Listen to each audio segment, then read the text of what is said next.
conocimiento de su voluntad, en toda sabiduría y comprensión espiritual. Oh, oh. Llevando fruto en toda buena obra, agradándole en todo, creciendo en el conocimiento de Dios. Instituto Bíblico, ven Señor Jesús.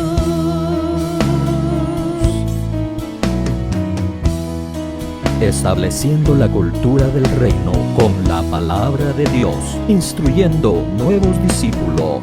Instituto Bíblico, ven Señor Jesús. Hola, bendiciones, amados hermanos. Te saluda el pastor Juan Carlos Lima y ya estamos en la lección número 9 de este curso titulado Las Epístolas Paulinas. Amado hermano, hoy entramos a la segunda parte de lo que es Primera de Corintios, donde vamos a aprender bastante. Ya vimos la lección pasada bastante acerca de Corintios, pero ahora vamos a empezar a ver aún más a más profundidad los temas que le siguen. Pero ¿qué te parece si comenzamos con una oración? Le pedimos al Señor su ayuda y su bendición. Inclina tu rostro, cierra tus ojos y vamos a orar. Padre, en el nombre poderoso de Jesús, gracias te damos por tu bendita palabra. Gracias, amado Dios, por todas tus bendiciones a nuestras vidas. Ahora te pedimos, Señor, que esta palabra venga a edificarnos en el nombre poderoso de Jesús. Gracias, Señor. Amén y amén. Bueno, amado hermano, tenemos bastante que vamos a hablar el día de hoy. Así que vayamos ahí entonces a lo que es la lección número 9 de este curso, las Epístolas Paulinas. Y estamos viendo y entrando a la parte número 2 de la primera epístola a los Corintios. Amén. Hemos visto estos temas, fueron los que vimos en la lección anterior, que es el tema de la sabiduría, ¿te recuerdas? Y también vimos el tema del hombre natural, el hombre espiritual y el hombre carnal. Espero que haya sido de mucha bendición para ti eso, ¿verdad? Pero ahora vamos a entrar a un tercer tema que aparece aquí en 1 Corintios. Es el tema de la carnalidad en la iglesia. Ahí en 1 Corintios capítulo 3, versículo 3 en adelante. Miremos entonces ahí, amados hermanos, 1 Corintios capítulo 3, versículo 3, donde se nos dice: porque aún sois carnales, pues habiendo entre vosotros celos, contiendas y disensiones, ¿no sois carnales y andáis como hombres? Porque diciendo el uno, yo ciertamente soy de Pablo, y el otro, yo soy de Apolos, ¿no sois carnales? Bueno, el problema que está viendo y enfocándose aquí Pablo, amados hermanos, es de que él nota de que la carnalidad se está tratando de meter a la iglesia de Corintios. ¿De qué manera? Bueno, te voy a dar algunas de las maneras que se estaba metiendo. Habían divisiones, como en ese caso del capítulo 3 que estamos viendo. Pero también en unos capítulos después, que vamos a verlo, estos dos puntos los vamos a ver con detalle. El capítulo 5 muestra de que hay inmoralidad sexual también. Todo esto es carnalidad metiéndose a la iglesia. Y también tenemos lo que es el capítulo 5 verso 9, donde está hablando también de este otro punto, las malas amistades. Amén. Amistades con gente fornicaria, amistades con gente borracha, amistades con ladrones. Todo eso lo habla aquí Pablo. Amén. Y por último, también está hablando en el capítulo 6 acerca de los pleitos. El problema de los pleitos acá es de que se estaban yendo a las cortes judiciales. Capítulo 6, versículo 1 en adelante. Entonces miremos con detalle algunos de estos puntos que acabamos de mencionar. Estamos en el punto número 3, que es la carnalidad en la iglesia. Miremos ahí, por favor, en el capítulo 3, versículo 3, pero ahora lo vamos a leer en otra versión, en la versión Peshitta, que dice así: porque todavía andan conforme a la carne, porque existiendo entre ustedes envidias, altercados y divisiones, ¿no son carnales, andando conforme a la carne? Démonos cuenta, esas son las obras de la carne que menciona Gálatas capítulo 5 en adelante. Vamos a darnos cuenta que esto era lo que se estaba metiendo aquí a la iglesia. Y si te recuerdas, la lección pasada hablamos de que la palabra carnalidad o carne es la misma palabra para mundano. ¿Te recuerdas? Lo vimos en la lección pasada. Esto es importante porque esas son las obras del mundo. Estas son las obras de la carne. Pero ahora Pablo está escribiéndoles y les da un punto muy importante acá. Les habla en el capítulo 11, versículo 19. Algo muy importante que yo quiero que miremos, por favor. Mira por favor ahí en el versículo 19. ¿Lo tenemos? Dice: porque es preciso que entre vosotros haya disensiones, para que se hagan manifiestos entre vosotros los que son aprobados. Qué interesante. Miremos el diccionario Vox. ¿Qué nos dicen de esa palabra disensiones? Quiero ver si me lo ponen acá, sí. Disensiones. Disensión. Dice así: falta de acuerdo entre dos o más personas o falta de aceptación de una situación. Entonces es una falta de acuerdo. Qué interesante, ¿verdad? Esto nos ayuda, amados hermanos, a ver de que ahí en Primera de Corintios capítulo 11 versículo 19 nos está enseñando la palabra que el Señor permite de que hayan de todo esto que se está mencionando para que se haga manifiesto quienes han aprendido la lección y quienes no la han aprendido. Por eso decía ahí en 1 Corintios 11:19, porque es preciso que entre vosotros haya disensiones. Míralo conmigo, por favor, otra vez. Y en otras versiones mencionan de esta manera. Por ejemplo, esta versión, que es la Peshitta, dice: porque ciertamente ha de haber divisiones entre ustedes, para que se manifiesten los que son aprobados. El que aprendió a perdonar y el que no aprende a perdonar. El que aprendió la humildad del Señor Jesús y el que es orgulloso. Está el grupo de los aprobados y está el grupo de los desaprobados. Pero todo esto se estaba tratando de meter a la iglesia. Ahora, el Señor nos va a hablar por 1 Corintios y nos va a dar algo muy importante aparte de esto. Mira, por favor, el segundo tema de la carnalidad en la iglesia era la inmoralidad sexual. Y ahora lo va a comparar Pablo a la inmoralidad como aquella levadura que leuda toda la masa. Mira lo que está diciendo aquí.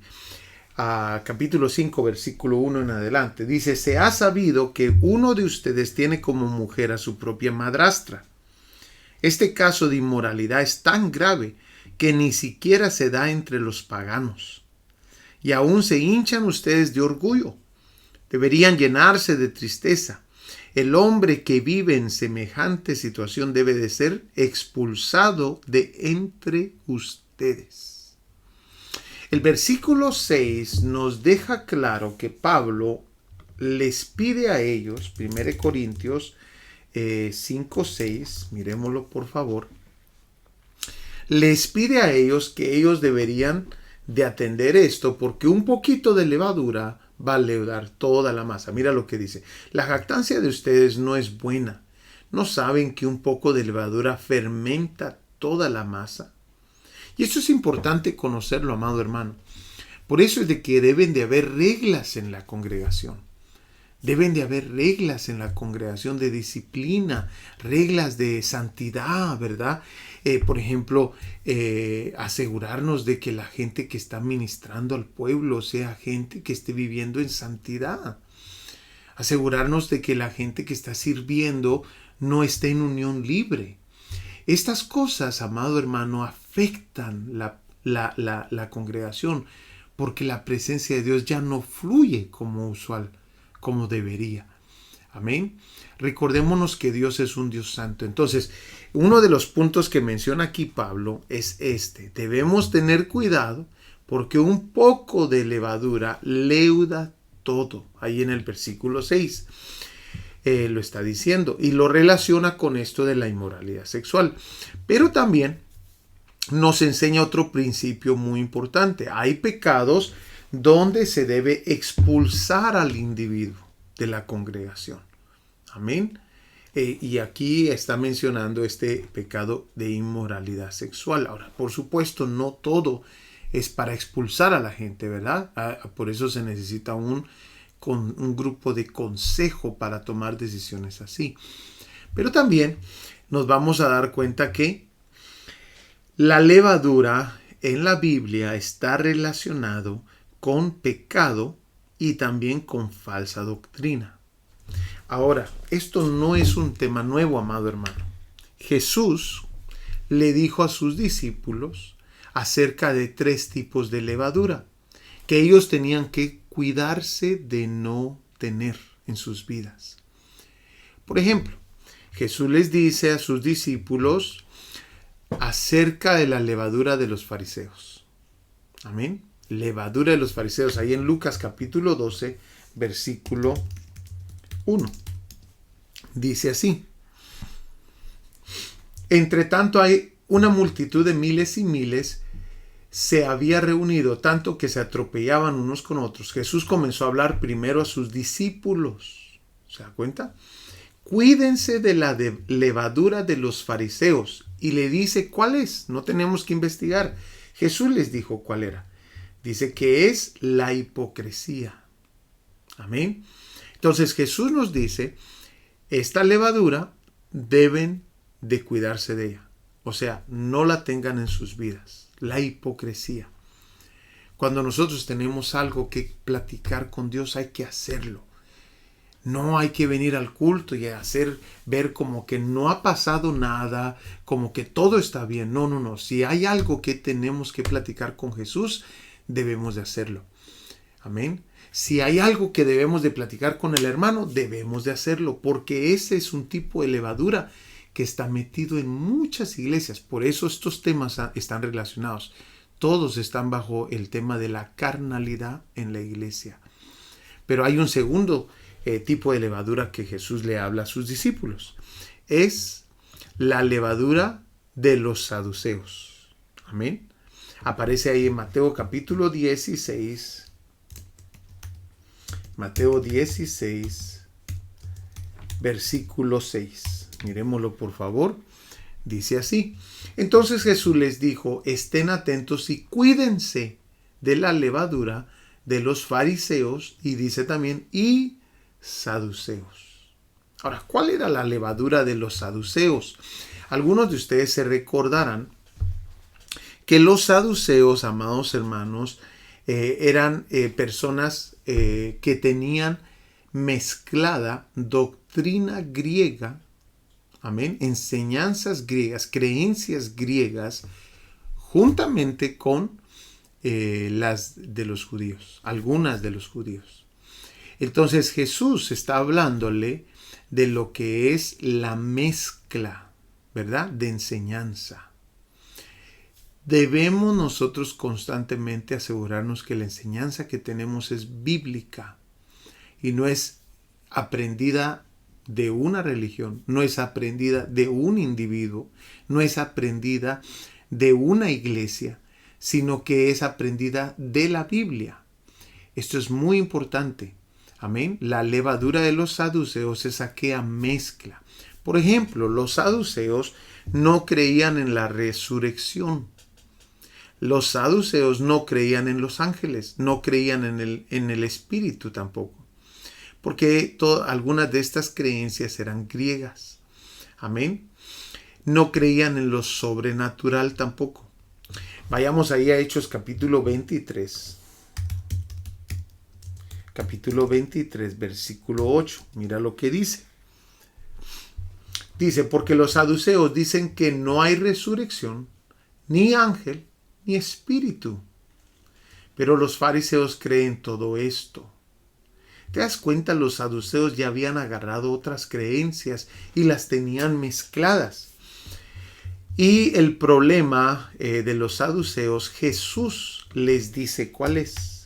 Esto ocurre, amados hermanos, en los cristianos, en las iglesias que no se dedican a estudiar la Biblia.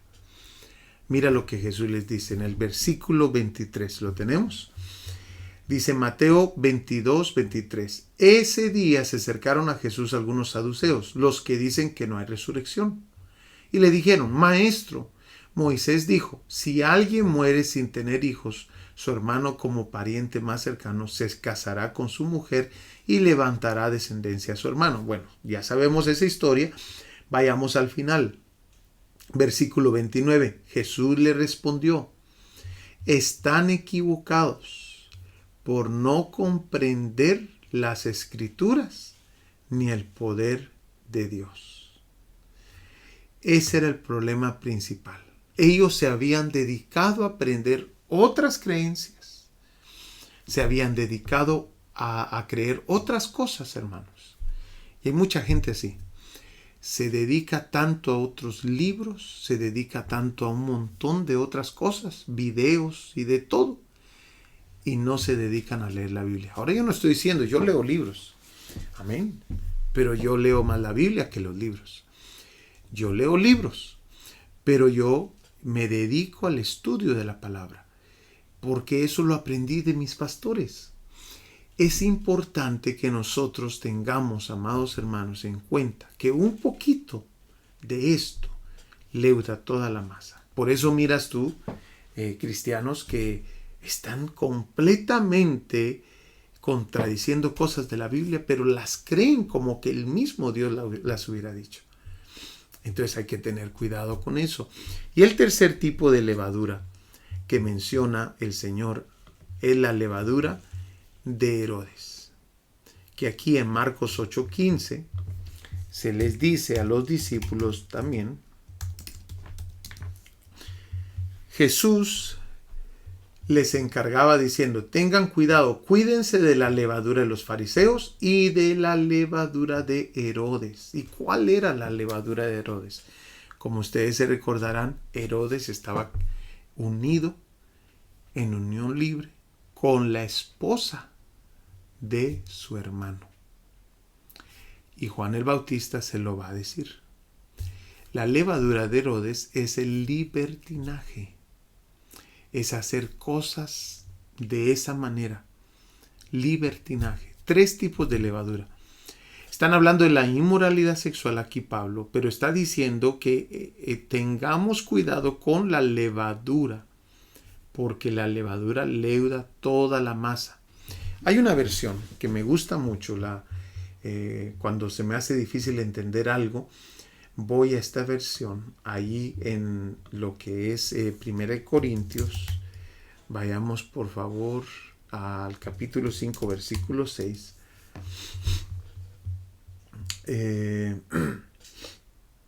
Aquí está, versículo 6 dice, no está bien que ustedes se sientan orgullosos de esto. Seguramente saben que basta un poco de levadura para hacer crecer toda la masa. Pero mira cómo lo ponen aquí el versículo 7 y 8. Por lo tanto, dejen de pecar. El pecado es como levadura vieja, que a todos echa a perder. Si dejan de pecar, serán personas nuevas, como los panes nuevos y sin levadura que se comen en la Pascua. Nuestra nueva vida es como la fiesta de la Pascua, dice.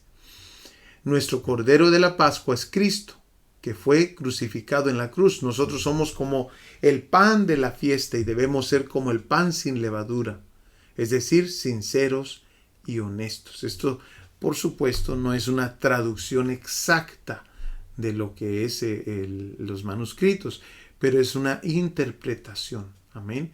Entonces, pero esto me gustó, que dice aquí, por lo tanto, dejen de pecar. Ahora, la inmoralidad sexual es como esa levadura, hermanos, que viene a arruinar todo. Arruina familias, arruina relaciones y muchas veces arruina iglesias. Tenemos que tener cuidado con la levadura de la inmoralidad sexual. Ahora, mira lo que se está metiendo a las iglesias el día de hoy. Sigamos entonces bajo ese mismo tema y mira lo que le dice Pablo a otra iglesia, a los tesalonicenses. Amén. Ahí en 1 Tesalonicenses 4:3 dice, pues la voluntad de Dios es vuestra santificación, que os apartéis de fornicación, que cada uno de vosotros sepa tener su propia esposa en santidad y honor, no en pasión de concupiscencia, como los gentiles que no conocen a Dios. O sea, esto no es opcional, amado hermano. Es la voluntad de Dios, que nosotros vivamos en santificación. Amén.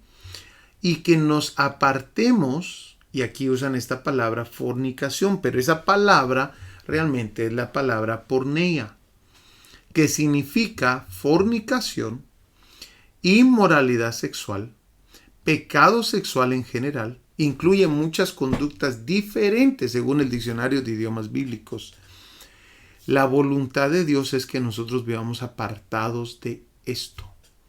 Amén. Por eso esto no se debe de meter en la iglesia, porque la iglesia debe de ser santa. Ahora, aquí le agrega Pablo y dice que tengamos a nuestra esposa en santidad y honor. Otras versiones dicen que tengamos nuestro propio cuerpo en santidad y honor. Vayamos a buscar esa versión ahí, por favor, porque yo sí me recuerdo que hay otra versión ahí. Tal vez tú dirás, yo no estoy casado. No, pero también habla de cuerpo. 1 Tesalonicenses, capítulo 4, versículo 3.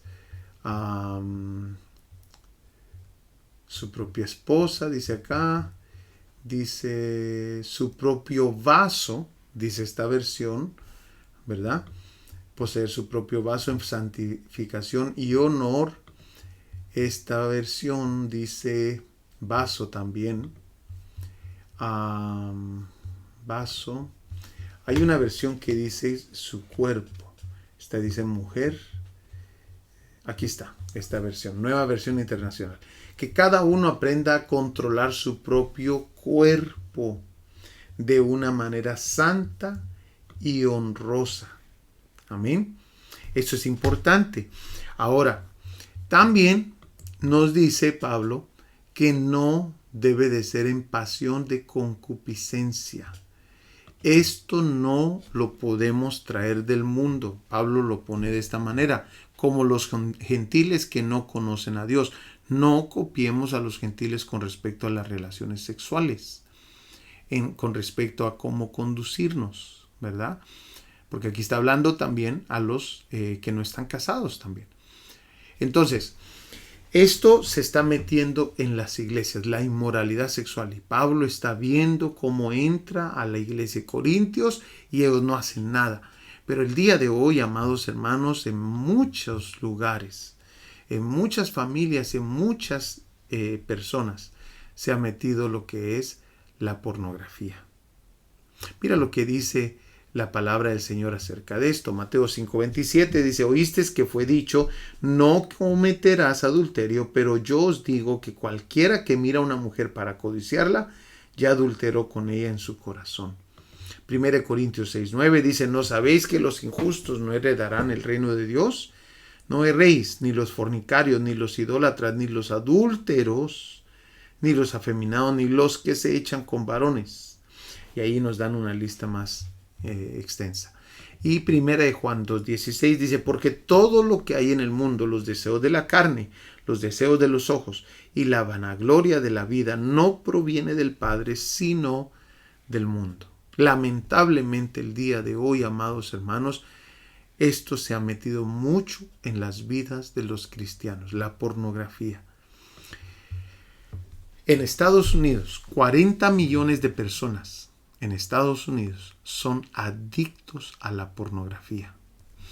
47% de las familias reportan que la pornografía es un problema en el hogar. Mira estos datos. Cada segundo hay 30,000 personas mirando pornografía. Las personas comienzan a ver pornografía a los 11 años. 1 de cada 4 búsquedas de la internet tiene que ver con pornografía. Y en el 56% de divorcios se ha encontrado que uno de los cónyuges miraba pornografía. Es por eso, amado hermano, que nosotros como cristianos, como hijos de Dios, que el Espíritu Santo mora dentro de nosotros, debemos de vivir una vida apartada para Dios. Una vida que a Dios le agrada. Entonces Pablo está viendo estas cosas de la inmoralidad sexual metiéndose a la iglesia y las comienza a atacar. Igualmente nosotros como hijos de Dios debemos de dejarle saber al resto del pueblo no a la pornografía, no a la inmoralidad sexual. Amén. Ahora, este no es el único tema. Ya vimos acerca de la sabiduría, acerca del hombre natural, espiritual y carnal. Vamos a ver algunos otros puntos acerca de la carnalidad, pero lo vamos a ver en un tema más extenso, amén, en la próxima lección. Así que dejémoslo ahí, este punto, pero vayamos al último punto que vamos a ver hoy. El otro punto que toca Pablo, que es de mucha importancia y va de la mano con lo que está hablando en el tercer punto, el templo de Dios. Amén. El templo de Dios es santo. Es algo que Pablo menciona varias veces en esta epístola a los Corintios. Miremos por favor este tema del templo de Dios y con esto vamos a terminar. Aparece en varios versículos. Aparece en 1 Corintios 3:16, donde dice: ¿no saben que ustedes son templo de Dios y que el Espíritu de Dios habita en ustedes? Y lo vamos a ver con más detalle después. Aparece también en 1 Corintios 6:19 al 20, donde dice: ¿o no saben que su cuerpo es templo del Espíritu Santo que está en ustedes, el cual tienen de Dios, y que ustedes no se pertenecen a sí mismos? ¿Te das cuenta? Y aparece también, y nos vamos a saltear del libro, 2 Corintios 6:16, pero es a la misma comunidad de cristianos, a los corintios. Amén. 2 Corintios 6:16 dice: ¿o qué acuerdo tiene el templo de Dios con los ídolos? Porque nosotros somos el templo de Dios vivo. Como Dios dijo: habitaré en ellos y andaré entre ellos y seré su Dios y ellos serán mi pueblo. Este es otro de los temas de importancia aquí con Pablo. Pablo se asegura que ellos sepan: ustedes se deben de evitar todo lo que les acabo de mencionar, porque ustedes son ahora templo de Dios. Y lo menciona una y otra vez a los corintios. Ustedes son el templo de Dios. Entendamos entonces cómo viene a ser el cristiano ahora el templo del Espíritu Santo. Mira lo que dice ahí en Juan capítulo 2 versículo 19. Respondió Jesús y les dijo: destruir este templo y en 3 días lo levantaré. Dijeron luego los discípulos: en 46 años fue edificado este templo, y tú en 3 días lo levantarás. Mas él hablaba del templo de su cuerpo. Entonces, démonos cuenta que Jesús es el templo del Dios vivo. Y no solamente eso, Colosenses menciona que Él tiene la plenitud de Dios. Se encuentra visiblemente en Cristo. Colosenses 2:9. Entonces, ahora, amados hermanos, Jesús, cuando Él caminó en esta tierra, le dijo a los líderes de ese entonces, en Mateo 23:38, he aquí vuestra casa os es dejada desierta. El cristiano, el templo del Dios vivo. Y mira lo que dice Juan 14:17. Es decir, el Espíritu de verdad, a quien el mundo no puede recibir porque ni lo ve ni lo conoce, pero ustedes sí lo conocen porque mora con ustedes. O sea que en el tiempo de Jesús, el Espíritu Santo estaba con los discípulos, pero no había entrado en los discípulos. Y no es hasta Hechos capítulo 2, versículo 1 en adelante. Mira cómo ocurrió esa escena. Ahí en el capítulo 2, versículo 1, donde dice: cuando llegó el día de Pentecostés, estaban todos juntos en el mismo lugar. De repente vino del cielo un ruido como el de una violenta ráfaga de viento, y llenó toda la casa donde estaban reunidos. Se le aparecieron entonces unas lenguas como de fuego que se repartieron y se posaron sobre cada uno de ellos. Todos fueron llenos, allí, amado hermano, todos fueron llenos del Espíritu Santo. Se convierte el cristiano en el templo y morada del Espíritu Santo. Hoy nosotros somos sellados cuando creemos, Efesios capítulo 1. Somos sellados y ahí comienza el Espíritu Santo a habitar adentro del cristiano.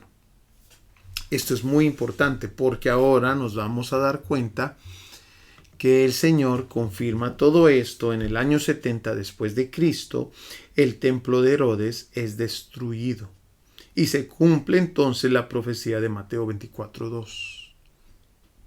Ahora, te quiero enseñar 3 cosas que menciona la Biblia acerca del templo de Dios. Amén. Miremos por favor la primera. El primer punto es: el templo de Dios tiene un río. Mira ahí conmigo en Juan capítulo 7, versículo 37, dice: el que cree en mí, como ha dicho la Escritura, de lo más profundo de su ser brotarán ríos de agua viva. Pero él decía esto del Espíritu que los que habían creído en él habían de recibir, porque el Espíritu no había sido dado todavía, pues Jesús aún no había sido glorificado. ¿Te das cuenta? Eso fue lo que hizo el cambio. Pero aquí a Jesús lo está hablando de lo que viene.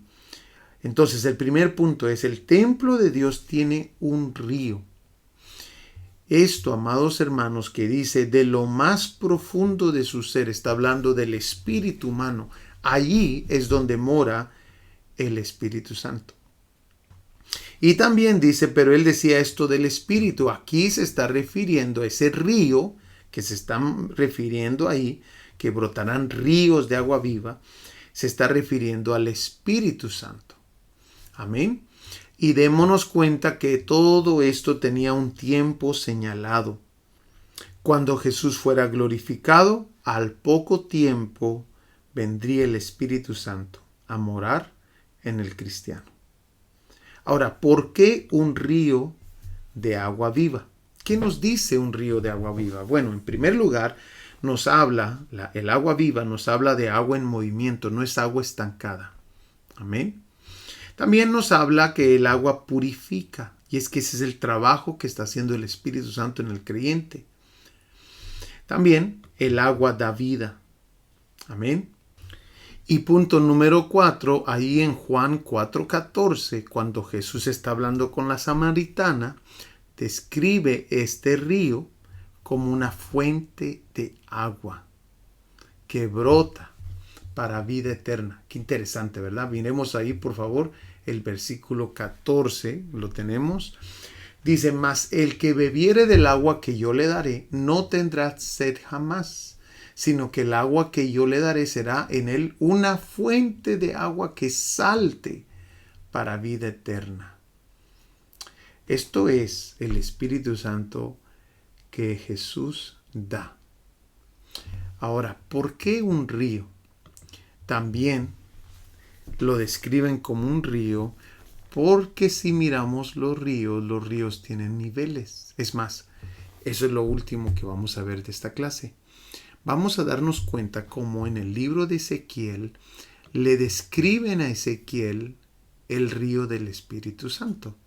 Y se lo muestran de esta manera. Ahí en Ezequiel capítulo 47, versículo 3, donde le dice: el hombre salió hacia el oriente con una cuerda en la mano, midió 500 metros y me hizo cruzar la corriente. El agua me llegaba hasta los tobillos. Este templo que está viendo Ezequiel en el Antiguo Testamento, o sea, ahí en la visión de Ezequiel, es el templo de la iglesia. Ezequiel le mostraron el misterio ahí, pero él no sabía para qué momento. Pero ese templo es el misterio de la iglesia. Ese río es el río que iba a estar en la iglesia, que está en la iglesia. Entonces ahora vamos a darnos cuenta que nosotros tenemos en nuestro caminar como hijos de Dios diferentes niveles. Y hay alguna gente que se conforma acá con tener pequeñas experiencias con el Espíritu Santo. Amén. Pero aquí estás dentro del río, pero sigues en control. Esos son los diferentes niveles que le mostraron a Ezequiel. Aquí estás en el río, pero sigues en control. Las aguas del río no te dominan todavía. Amén. Tienes poco compromiso con Dios. ¿Cómo sabemos eso? Porque tú sigues en control. Tú haces como bien quieres. A este nivel no produces para Dios. Amén. Ahora miremos el segundo nivel que le mostraron a Ezequiel. Está también el nivel donde le muestra que el agua le llega a las rodillas. Ezequiel 47:4, la primera parte. Dice, luego midió otros 500 metros y me hizo cruzar la corriente. El agua me llegaba entonces hasta las rodillas. A este nivel se comienza a producir, pero solo se produce al 30%, como lo mencionó Jesús en las parábolas del reino. Al 30%. Las aguas del río no te dominan todavía. Tienes experiencias con Dios y está bueno, pero no eres llevado por el río de Dios todavía. Amén. Después le mostraron a Ezequiel un tercer nivel. Es el nivel del río a la cintura. Ezequiel 47:4, la segunda parte. Dice, midió otros 500 metros y me hizo cruzar la corriente. El agua me llegaba ya a la cintura. Aquí comienzas a producir al 60%. Las aguas del río no te dominan todavía.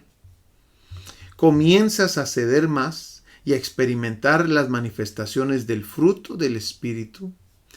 Y comienzas a experimentar la guianza del Espíritu. ¿Cómo sabemos eso? Porque ya el agua siente sus corrientes, siente la fuerza del río.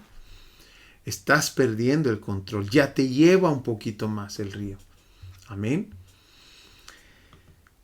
Pero está un cuarto nivel, donde dice, amados hermanos, midió otros 500 metros y la corriente era ya un río que no pude atravesar.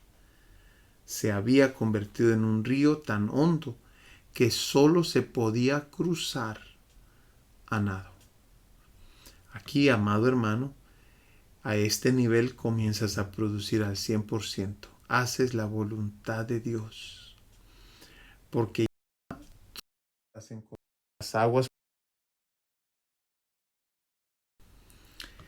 Vas a aprender a ceder, controlar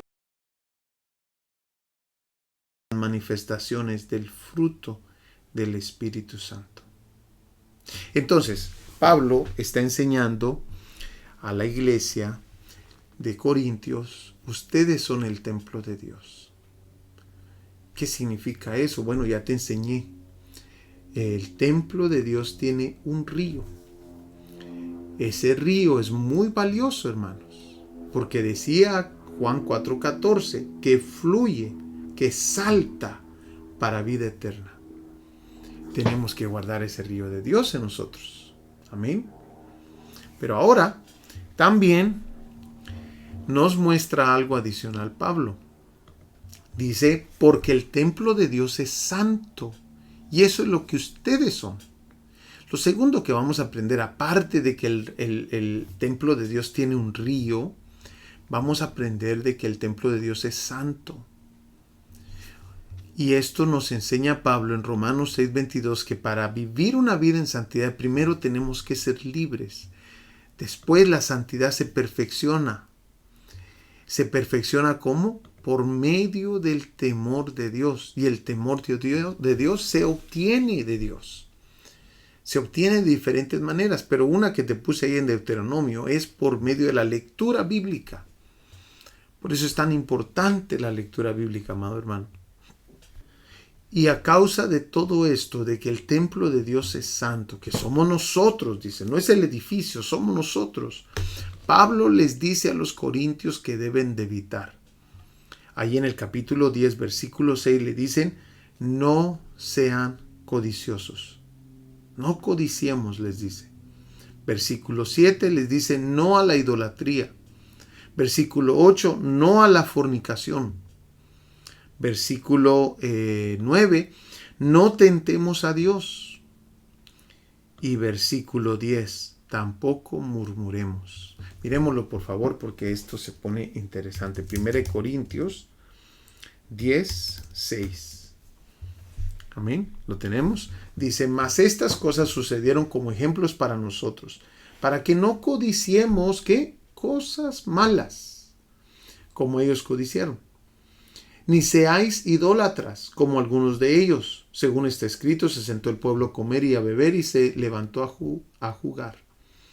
Ni forniquemos, como algunos de ellos fornicaron y cayeron en un día 23,000. Ni tentemos al Señor, como también algunos de ellos le tentaron y perecieron por las serpientes. Ni murmuréis, como algunos de ellos murmuraron y perecieron por el destructor. Entonces, versículo 10, no murmuréis. Todas estas cosas ensucian nuestras vestiduras. Y recordémonos de que el templo de Dios es santo. Y lo tercero que vamos a aprender, amado hermano, ya aprendimos lo primero del templo de Dios es, el templo de Dios tiene un río. Lo segundo, el templo de Dios es santo. Y lo tercero, el templo de Dios es donde mora el Espíritu Santo. Dice ahí en el capítulo 6, versículo 19. ¿O no saben que su cuerpo es templo del Espíritu Santo que está en ustedes, el cual tienen de Dios, y que ustedes no se pertenecen a sí mismos? Porque han sido comprados por un precio. Por tanto, glorifiquen a Dios en su cuerpo y en su espíritu, los cuales son de Dios. El Espíritu Santo mora dentro de nosotros. ¿Y qué dice? No podemos nosotros contristarlo. Lo escribe Pablo en otra de sus epístolas, Efesios 4:30. No debemos contristar al Espíritu Santo. Debemos tener relación con el Espíritu Santo, Juan 14:17. Debemos dejarnos guiar por el Espíritu Santo, Juan 16:13. Y recordémonos de que el Espíritu Santo mora en nosotros y Él es nuestro ayudador. Miremos ese versículo, Romanos 8, 26 al 27. Mira lo que dice. Y de igual manera el Espíritu nos ayuda en nuestra debilidad, pues que hemos de pedir como conviene, no lo sabemos. Pero el Espíritu mismo intercede por nosotros con gemidos indecibles. El Espíritu Santo mora en nosotros y tenemos que respetar ese hecho. Dios lo hizo posible por medio del sacrificio de Cristo Jesús. Por eso, tenemos que concluir con esto. Recordémonos que el templo de Dios tiene un río. Recordémonos que el templo de Dios es santo. Y recordémonos que el templo de Dios es donde el Espíritu Santo mora. Amado hermano, hemos llegado al final de esta clase. Espero que te haya bendecido mucho y te espero para la lección número 10. Que Dios te bendiga. Te amamos. Estableciendo la cultura del reino con la palabra de Dios, instruyendo nuevos discípulos. Instituto Bíblico Ven Señor Jesús.